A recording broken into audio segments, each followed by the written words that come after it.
Okay, welcome to tonight's chart focus. Just have a quick look at the XJO before we start.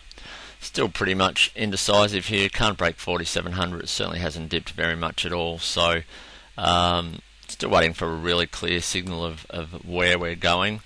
But definitely no shortage of strength in the market, especially in the smaller cap sector, which is where I've been focusing most of my attention. I'm going to look at a few potential swing low trades.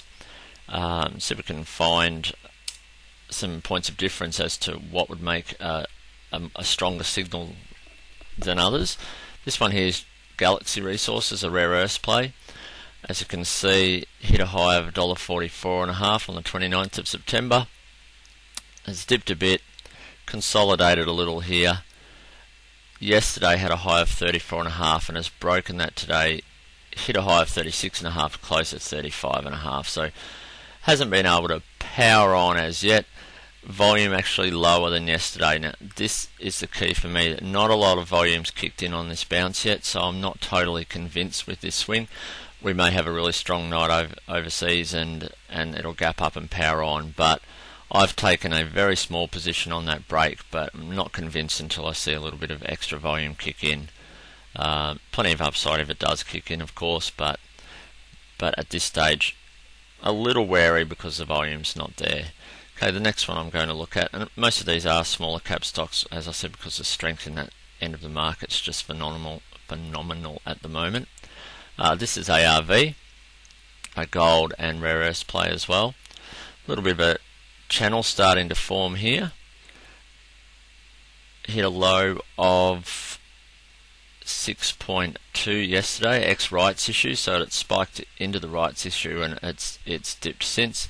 And a nice swing on the break of that today. It's a break of 6.5. I've been watching this one quite closely, and the buyers definitely took control with some authority down around these levels, and it traded fairly solidly for the rest of the day and didn't seem to be able to dip too much at all. And more interestingly, more volume this time. So it's certainly not the volume of the two large candle days, but more volume than the previous 2 days. So a little bit of buying power coming back into this. So from here I'd certainly want to see my focus on Monday will be whether it can break this 7.2 high from today. If that fails and becomes resistance, I may end up just locking some in.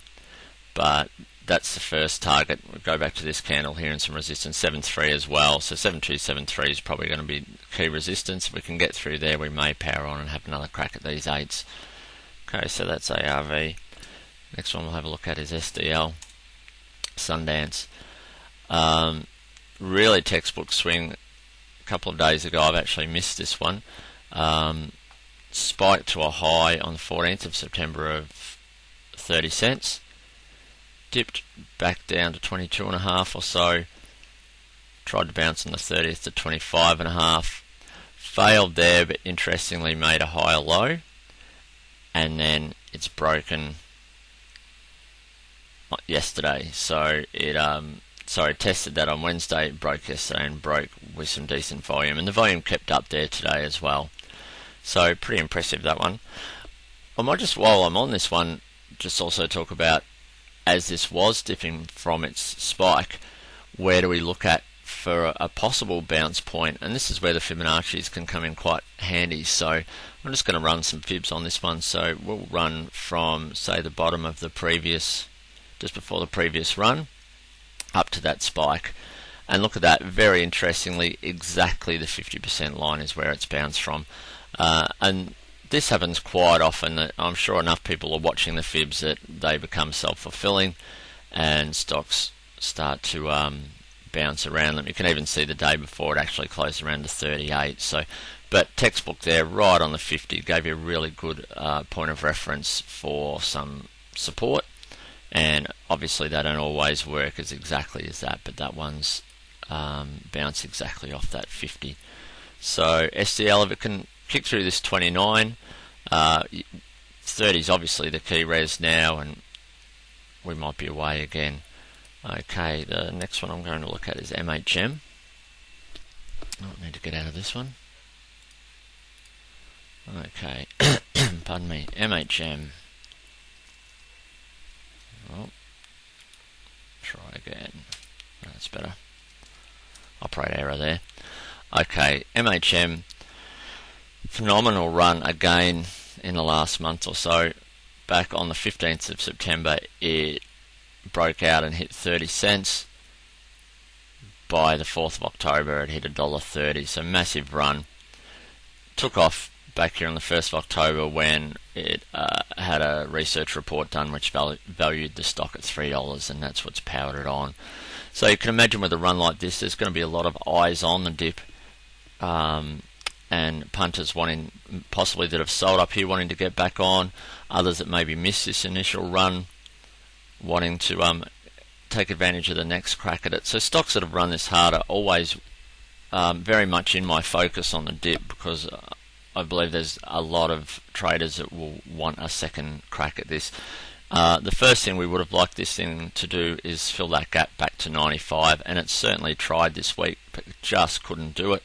The day after it did try, it made an inside day, so interestingly they couldn't push it any lower at all. It certainly wasn't ready to bounce.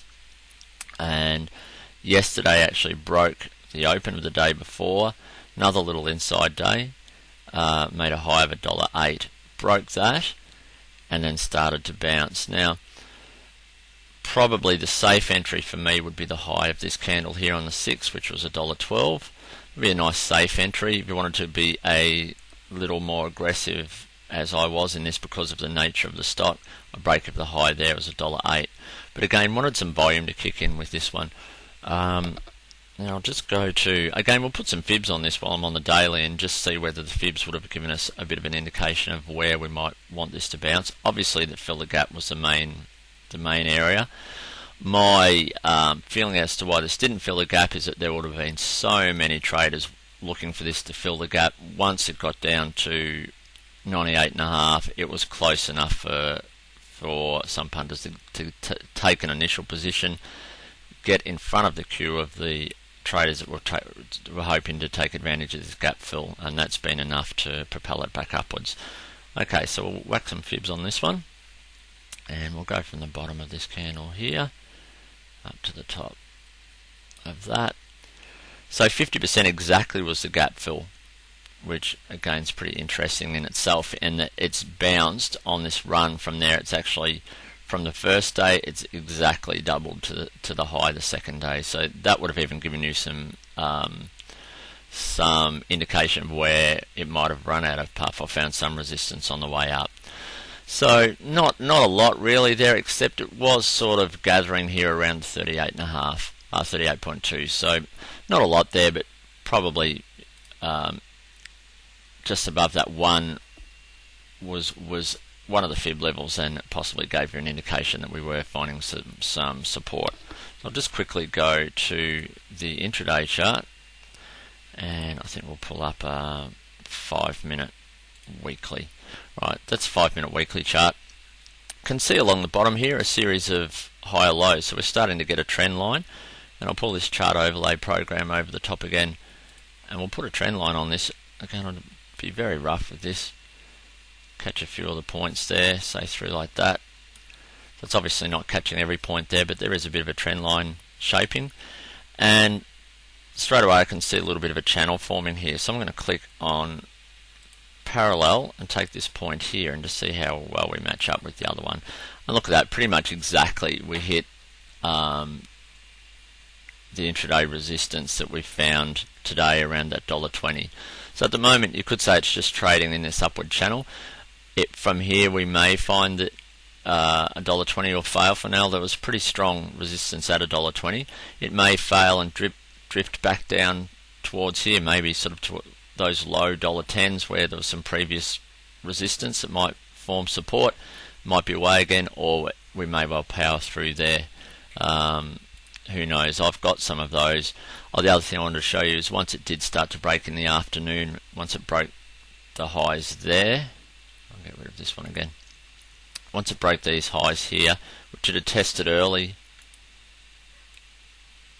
hit $1.12 early, $1.11 late in the afternoon. So once it broke that initial high, the volume did actually start to kick in. So that was pretty encouraging with MHM once that volume kicked in.